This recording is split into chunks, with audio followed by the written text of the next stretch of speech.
Hello, welcome back, or welcome if you're new. I have got the demo for Greenhearth Necromancer, and I thought we'd give it a go today. See what it's all about, see what it's like, and yeah, go from there. As always, gotta name them Becktoriiia. Always. The Greenhearth Co-op would like to extend our most heartfelt condolences on the passing of your grandmother, Rose. She was a green witch of unparalleled power and a healer of both body and spirit. She will be greatly missed. Per your grandmother's wishes, you have been approved to take immediate possession of her apartment. We look forward to welcoming you to our community. Oh, you'd crumpled the letter and left it in your dorm when you graduated. You couldn't turn down the invitation to take over your grandmother's rent-controlled apartment. There's not a lot of work for a newly graduated necromancer after all. Your grandmother had always been a constant in your life, taking you in every summer while your parents worked, under the... Oh my god. My brain is not clicking with this. Anywho. Of her beautiful garden, she tried to teach you how to listen. Oh no, what have I done? Oh, there. This is going well, isn't it? She tried to teach you how to listen to the plants and hear the hum of magic that connects every living thing. Your magical talents, however, lay elsewhere. You were just a teenager when you left for necromancy school. One day you thought you'd make even one of the most powerful green witches in the world proud to have a necromancer for a grandchild. You took for granted that your grandmother would always be here. You returned to find Rose gone, and her once green balcony garden has withered away, the air dense with the energy released by dying things. There's no salvaging any of these plants. You feel a stab of grief and anger. Then you eye the humbling mountains of your own possessions and decide you'd rather tackle literally anything else, even if it requires a necromancer to garden.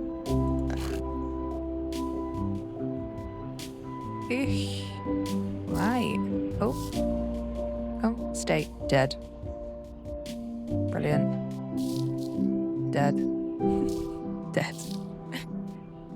Everything is dead. Goodness. Right, select a card to play a narrative event. How do I select a card? Oh, there we go. You kick open the compost box in the corner and start dumping the brittle brown plants into it. As a necromancer, you're no stranger to death. Your magic is powered by energy pulled from the dead, and you feel the lingering spirit of these plants on the edges of your senses. But before you can shove more than a couple in the compost, the dirt itself shudders and clambers up from the box, folding itself over the lip with two mounds crossed like arms. A small green shoot spirals up from the plant. Detrius? Growing and curling until it forms a broad leaf. A form begins to take shape from the compost. A round head with two beady beetle shell eyes, and, as you watch, a mouth that splits into something you swear is a smile. Jeez, the dirt creature rasps. One of its arms brushes off some dead leaves. You take a little nap and there goes the neighbourhood. You get the strangest feeling that the dirt is looking at you. Hey, you're Rose's grandkid, aren't you? Yeah, I am, Mr. Dirtpile. You're so cute. And a little stinky. Scream and smash the compost heap with a pot.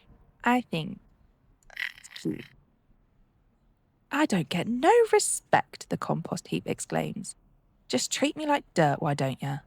It pauses as if waiting for laughter. Get it? No? It's funny, you see, because I'm made of dirt.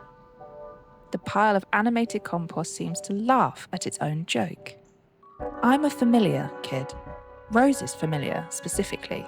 She named me Compostifer. You frown. You don't remember your grandmother having a familiar. But then, you hadn't spoken to her much in the years since you went to necromancy school.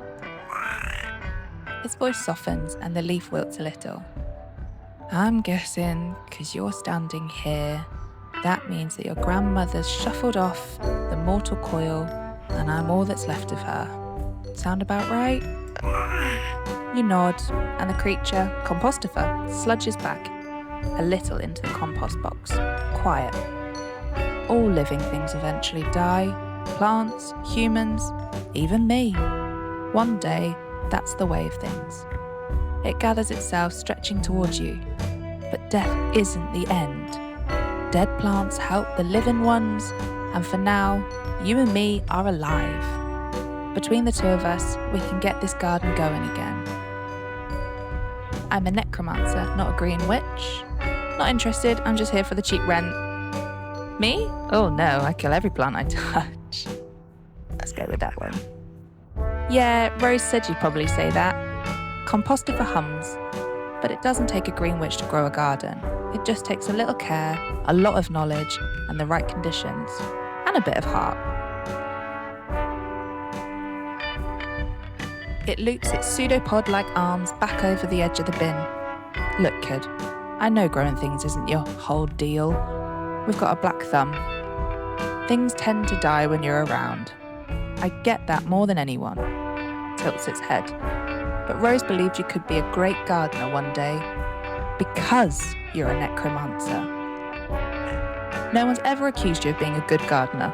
Even your grandmother had trouble understanding you, especially when you wanted to go to a weirdo school for necromancers instead of learning more marketable skills at her alma mater.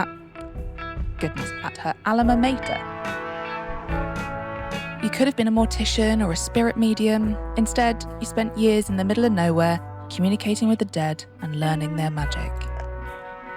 Keeping things alive was the last thing you would have learned at school. Your studies were focused more on keeping the balance of life, death, and the undying, pestilence and decay as part of life, embracing the unpredictability of magic-fueled death.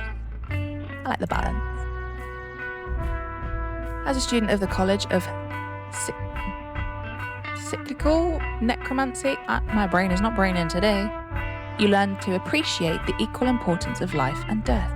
For a necromancer, this often meant presiding over deaths.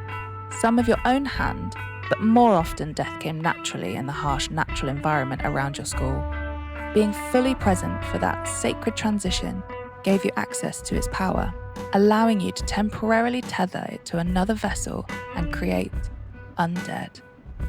Life to death and death to undeath, lingering until the power fades, as it always must.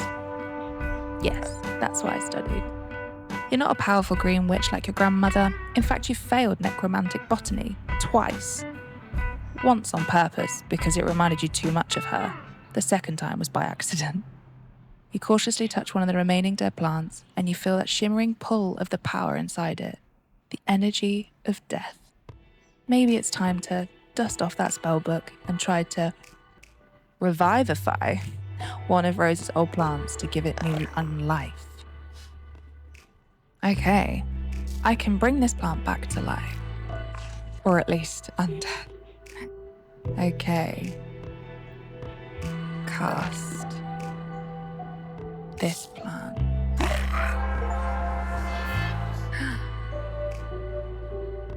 Ta-da! Welcome back, my undead beauty. Pro tip, Black Thumb, even undead plants need water. Okay. Undead plants need nutrients too. Okay. It's starting to look a little bit happier. It might like it more in a different pot. That's a bit better, right? What are we thinking? Even with undead plants, you feel a little lost. How much water do they need? How much sunlight? Sure, you can just revive them when they die again, and again, and again. But your grandmother would have known exactly what to do. You start searching the balcony for a place to jot down notes and your eyes land on a notebook with a sticker you recognise. It's Zygax the Deathmaxer, the villain from the cartoon you used to watch. This is your old notebook. You pull it out and laugh at your crude, prepubescent scowl on the cover, ostentatiously declaring it the Codex of Doom. You remember buying and decorating it, intending to use it for writing all of your secret thoughts. Your parents travelled for work often, which is why you spent so much time with your grandmother. You didn't really have a lot of friends you could talk to, and this book was supposed to be your outlet. Like most things though, you lost interest in it after just a few entries. However, that's not what you see when you flip through its pages. The once empty book is filled with notes, written in your grandmother's tidy handwriting and decorated with whimsical stickers, pages upon pages of notes about plants, watering schedules, growth patterns, and spell brainstorming. There's way more here than you could read in one sitting. Your grandmother must have used this notebook for her own research. She could have chosen any notebook. Why did she choose the one that reflected the weird kid you used to be? You're grateful for all this research though. What a great way to start learning about your new undead friends.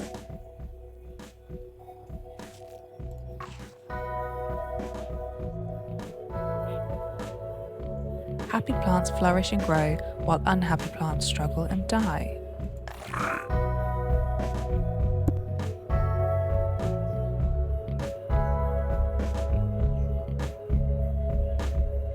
Right.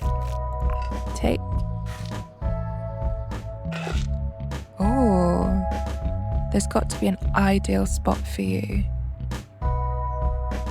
That looks like up here. Yay.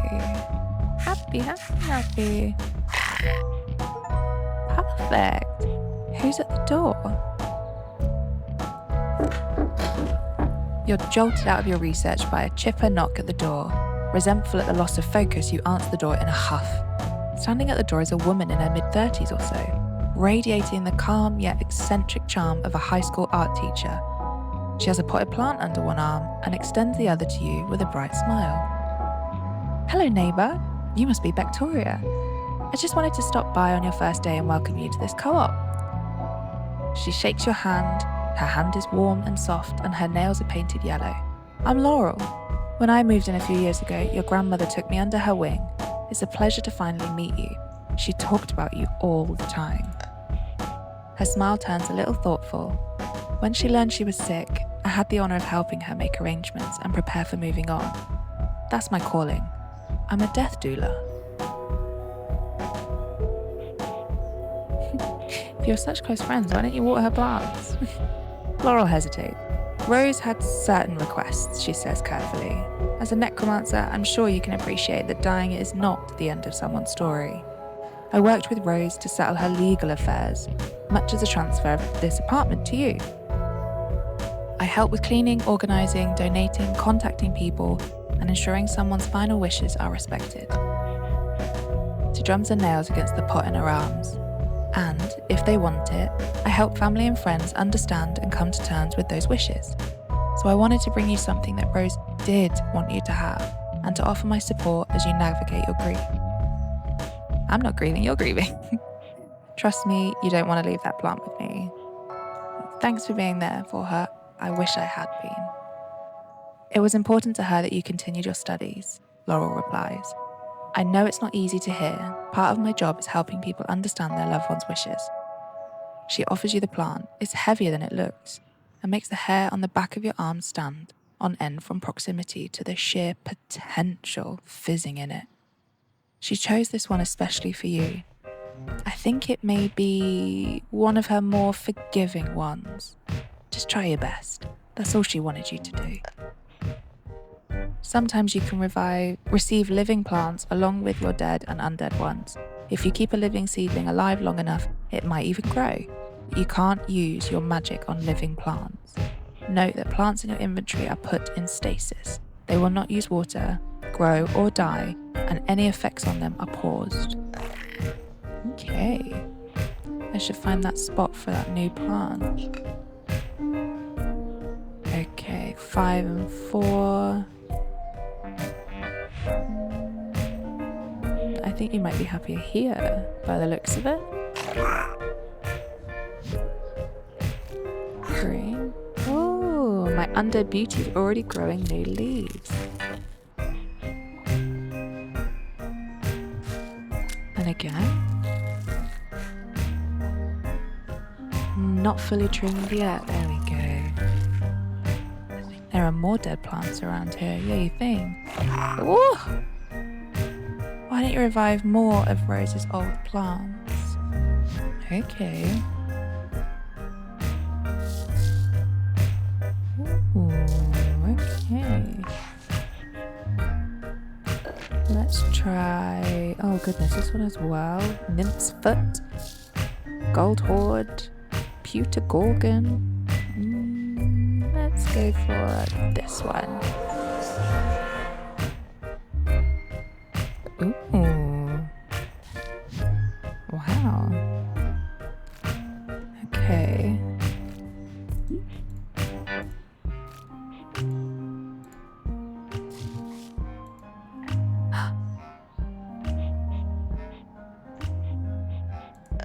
Oh my goodness. Minimum is 3, max is 8. Light. Okay. Oops. No, didn't need to look at that one. Can you go through tools? Now I'm a little bit... Oh, I've got to do more. Oh. Oops. I'll do 3. This makes sense. It would help if I read, wouldn't it? That's a fancy one. How about you? Pick your favourite and you can feed me the others. Well, I like this one's a bit odd, isn't it? Compost plants, 2 of them. Oh, select a plant and then use the compost button. Aha! Oh no. Okay, I'm getting rid of the 2 that I don't like. That one will be good. Although that did have a skull in it, that was pretty cool. That was a bit boring. There we go. Wow.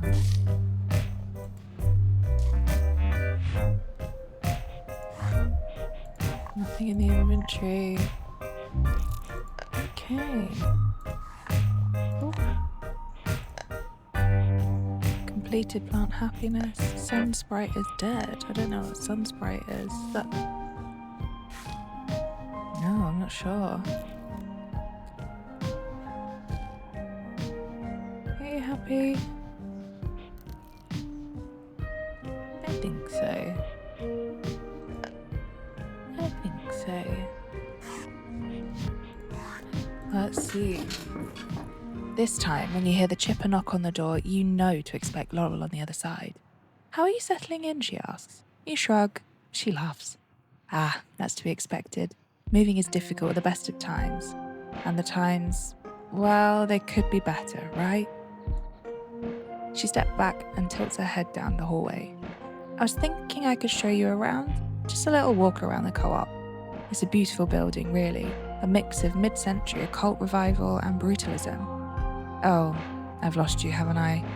She laughs, and you realise you'd stop listening at the prospect of leaving the apartment. Come on, I promise you'll get something out of it. She points out a few more things about the architecture as you wander down the hallway to the stairwell. Across the skyway and onto the roof of the other building you can see from your patio. Apparently your grandmother had taken an interest in the building's development and the formation of the co-op in her later years, which she shared with Laurel. It sounds a little superstitious, like the repetition of groups of 5 and the architect's insistence on having a fire pit built into the roof. I'm not a witch myself, but I have a magical practice of sort, Laurel explains as she holds open the door to the rooftop garden. I think there's magic in everything we do, how we speak to others, how we care for ourselves, and the way we treat our environment. The energy you put into the world is what you get back from it. That's neat. Laurel beams. Hey, thanks, she says. I can tell you have a good heart. If you keep putting that enthusiasm out there, you're showing the world that's who you are. You follow her out onto the rooftop garden. There are raised beds here in various stages of flowering, a shed for communal tools, and a few silent beehives. Your grandmother had them installed, Laurel says, pointing to them. No one was able to care for the bees when she got sick, so we had the queens relocated. She waves to one of your fellow residents working away on the garden bed. Good morning, Miss Chen. That kale is looking beautiful. She looks at you, eyebrows raised, inviting you to put your energy out there. Nice to meet you, I'm your new neighbour. Smile and wave. Yeah, you're really kaling it. Laurel groans. Puns make me feel a little green. But you do you. Your neighbour, though, laughs and offers you some of her harvest. As you walk on, Laurel comments, see, you'd be surprised what comes back around. You emerge from the greenery of the garden to the patio area. There are a few scattered plastic chairs, as well as the fire pit over to one side. You can see it from your window, but up close you can see the plastic wrappers and cigarette butts that have accumulated in it. There are odd decorations built around the pit too. 5 windows surrounding it, 2 round and 3 square. Laurel stops and looks out over the common green space below. You can see people lounging in the sun and walking across to the bodega.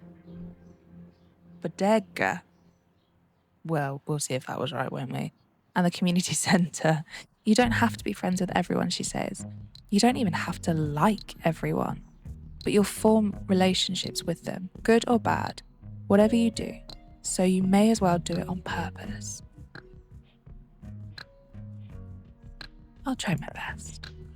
People are complex, Laurel replies. Your best might be different each day. You can be full of energy one day and tired the next. Warm with some people, cold with others. That doesn't mean you have different personalities, it just means you're human. She pulls off one of her bracelets and ties it around your wrist. If you're consistent with your words and actions, you can channel that energy into the real world. Take this for example. While we've been talking, I've been charging it with a little magic of my own. Go ahead, see what it does to your plants at home. I think you'll be surprised how powerful the effects can be. Even if you're inconsistent, that's fine too. We're different every day. It can be easy to be pulled in different directions, and the world has a way of making things you might need fall into your hands. For instance, the co-op has a little free library of potions and things you might like. She turns back to look down at the courtyard. I get the feeling this is a big step for you. It must be overwhelming. Moving from the wilderness to the big city, being surrounded by people. Am I warm? You nod.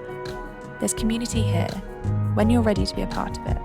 Laurel continues, if you ever feel isolated or disorganized, or like you never say the right thing, just remember that people will still show up for you. Laurel walks most of the way back to your apartment. After that, keeping the conversation light. Her bracelet clinks against your palm as you walk. She wasn't kidding. You can feel the magic in the item. You wonder what effect it will have if you wrap it around one of your plants. You have a ton of little trinkets like this packed away. You resolve to pay attention to the energy you put into the world from now on and see how they manifest in this kind of magic. Narrative choices will be paired with one of 5 symbols. Once you've accumulated 3 of them, you'll receive an item. If the symbols don't match, you'll get a random consumable like a potion. If they do match, you'll get a random charm.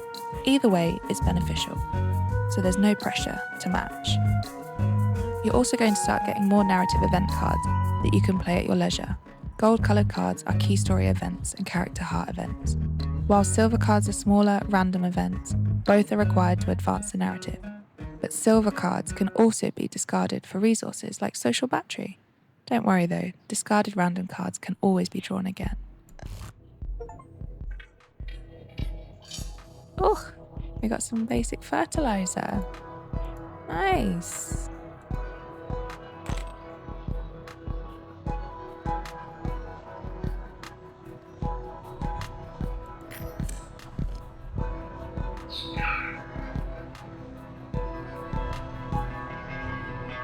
Which do we go for? Oh my goodness. Nesting, errand, nesting. Okay, let's try that one. You hear a groan from the compost box. The lid slides open and Compostifer's head pops out. It's hard to tell, but it looks fuller somehow, like it's just woken from a big post-turkey dinner nap. It makes a big show of yawning and lounging against the wall of the container. Rose really knew how to grow 'em, its size. And you're no slouch either. Undead plants. Who would have thought? Its soil, sort of, scrunches up, wincing. Feels like we've got a... Let me try that again. Its soil sort of scrunches up, wincing. Feels like we've got a live one, it mutters. You watch as a small green insect crawls out of the soil, then buzzes away in irritation. Did that come from me? Compostifer wonders, looking at itself. Hey, must have been one of the plants who just fed me. Do any of your little plant friends have a pest infestation? Let's do... Oh no, I'm so sorry. Don't worry about it, Compostifer replies, rubbing itself against the box. It makes you feel itchy to watch. I love bugs. I'm full of them. And they pre-chew my food. But I don't think your plants appreciate them. At least not without a little magic. You examine your plants and, sure enough, you spot green bugs swarming all over them. All over one of them. The plant droops, like its happiness is literally being drained away. You describe them to Compostifer, who perks up. Those are aphids, it explains. Your grandmother knew how to deal with the little buggers. There's a book around here somewhere where she kept all of her recipes. You look around the patio for the right book. You find it in one of the drawers of the gardening bench, a small binder for index cards. It looks like you should find a recipe for apple pie inside of it, but on the front is written, Brewer's Compendium. Is this the book you meant? Compostifer pauses and it's scratching. Yeah, that's it. What does it say about pesticides? You flip through the book. It's not just pesticides, but also fertilizers and a few different kind of potion. You're not sure if they'll work the same if they're powered by necromancy, but that doesn't mean you can't add to it. It is your family recipe book after all. That means it's yours now. She was always scribbling in her books, Compostifer reminisces. You can't just use any old pesticide on any old pest, you know? There's oil, vinegar, mint, even heat. Some work better than others, and some don't work at all. And then there's fungi and diseases to deal with too. Well, we may as well try. I can fix this. If I can't cure it, I'll just toss it out. May as well try. You've got this, Compostifer encourages. You look through your grandmother's journal and cross-reference it with a recipe book. Compostifer's right. Different pests are weak against different types of pesticide, and you'll have to spend some time researching to figure all that out. However, it looks like horticultural oil, whatever that is, works a little bit against everything. That'll have to be good enough to place to start until you can do more research. Time to grab the recipe book. It looks like it'll take a little while to brew.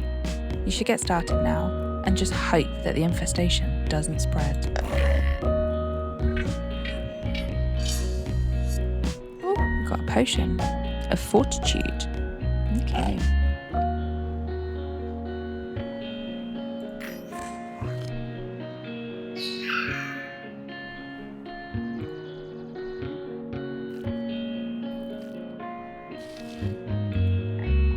How are you doing?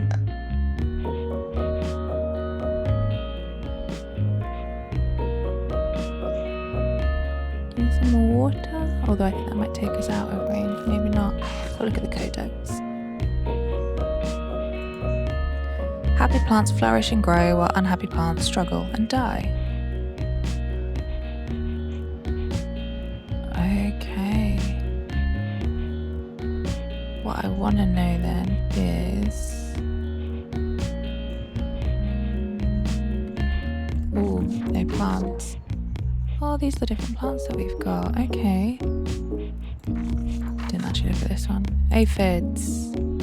Tiny sucking insects have infested this plant. Every needs 1 HP found in... Okay.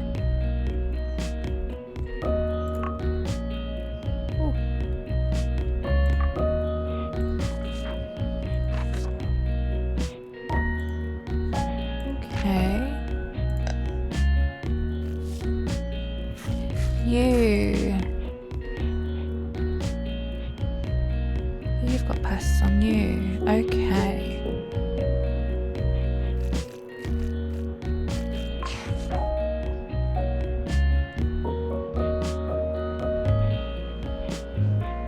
Oh, can I blow it? Hey. Oh, that can kill a plant easily. I don't want to do that.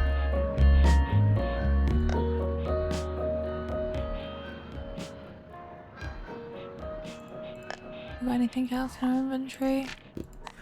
Where did that just go that I just...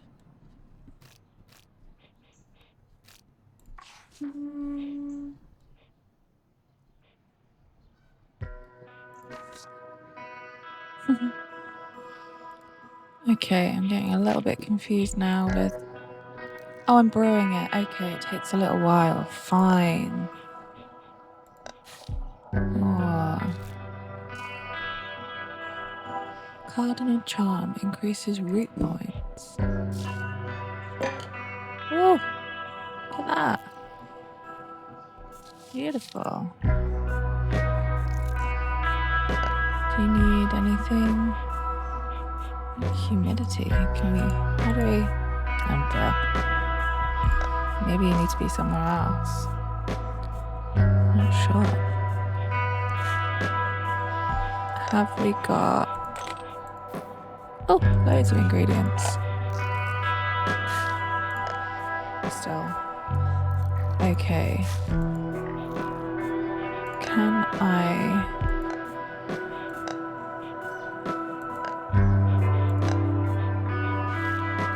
How do I then... If I've done the oil, which I think I did...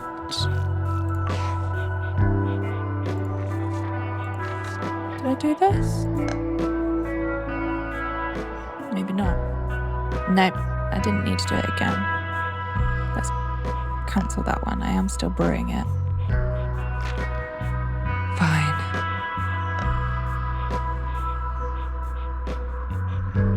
I have to just wait for that to finish, I think.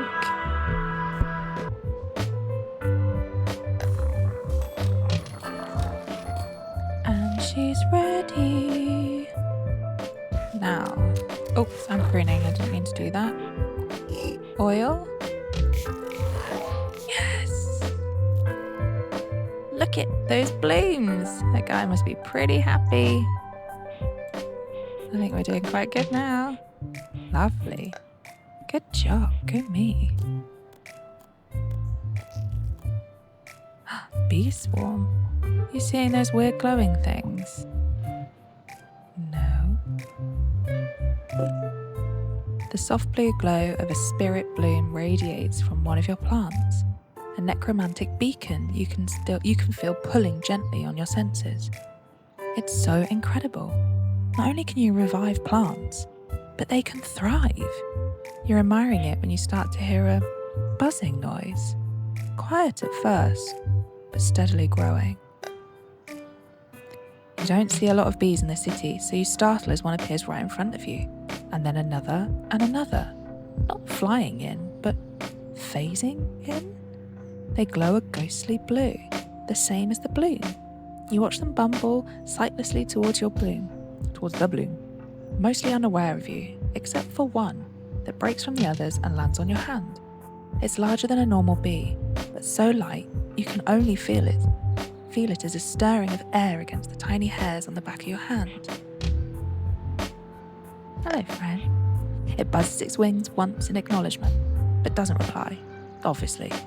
You find yourself looking into the fathomless compound eyes. Though you try to tear your gaze away, you feel compelled to keep looking at it, like you're falling into a trance. You screw your eyes shut and shake your head. But when you open them again, you're back in your dorm room at school, not remembering you're there. You can feel the dry air on your skin, smell of the mildewy smell of the semester of laundry. The bee is gone. You're holding your phone to your ear. Your heart leaps into your throat as you hear your grandmother's voice. The reception is poor out here, but you hear now what you couldn't then. The weakness in her voice. the way it takes her an extra beat to breathe in before she speaks. Don't worry, she told you. It's telling you now and again. The doctor said I'm doing very well. Just hold on until I get home this time. The grandmother keeps talking like she can't hear you. That makes sense. This is just a memory after all. No matter how many times you play it over and over in your head, and you have, you'll never be able to change that you took her at her word. You stayed. You never got to say goodbye. She took that chance from you by hiding how sick she was. And for what? It's not like there's a lot of work for necromancers. For years, you just wanted to come home and show her everything you learned. Show her that you weren't a disappointment for not following in her footsteps. You just wanted her to be proud of you, and now she's gone. Your cheeks are wet when you come back to the present. The bee is still looking at you, and its gaze feels understanding. Tips its little head at you, antenna bobbing. Must have been a reason you showed me that. The bee buzzes its wings. You hesitate to anthropomorphize the bee. My goodness, this game is testing my vocabulary. But you already have a talking compost heap, so maybe a bee can smile? Your eyes go to the rest of the swarm. They're paying more attention to the bloom than you, thankfully. You don't want any guilt trips. You blot your face with the edges of your sweater, and when you look up, the bees have faded back out of existence, along with the bloom itself. In their place is a small jar of gooey liquid, same soft blue colour. You pick it up and study it.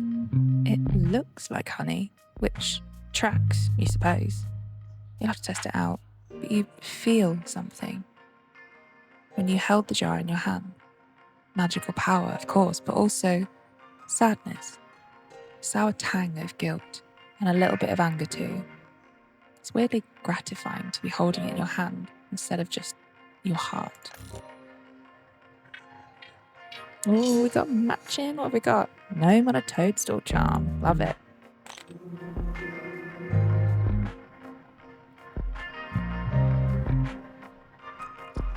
Oh. Bees.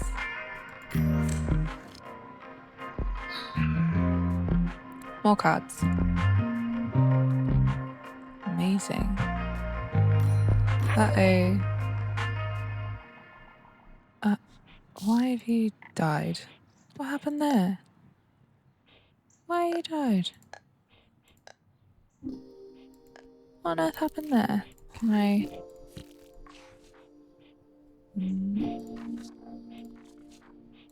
Can I bring you back to life again? Yeah, there we go. You're not allowed to die. You're doing well. You're doing well. Amazing. I'm gonna leave it here for now. I know this is only the demo, but I'm definitely getting tired of reading quite so much. I'm fumbling over my words. I'm not reading words properly. I'm getting confused. There's some big vocabulary in this game. I've enjoyed what I've played so far. I think maybe for me, the story is a bit too heavy for what I want to do. I don't want to be playing a game where I'm just constantly reading and clicking through things. I'd rather actually be playing. That might be different the further along you go, but I think for me, the demos just show me that maybe it's not a game that I want to continue. Let me know your thoughts in the comments though. Is this a game that you've played a bit further on? Does it get more interactive? What do you think about the game from what you've seen if you've not seen it before? Yeah, let me know in the comments. I'm excited to read them. So thank you for playing with me today. I hope you have a lovely rest of your day, and I'll see you in the next one.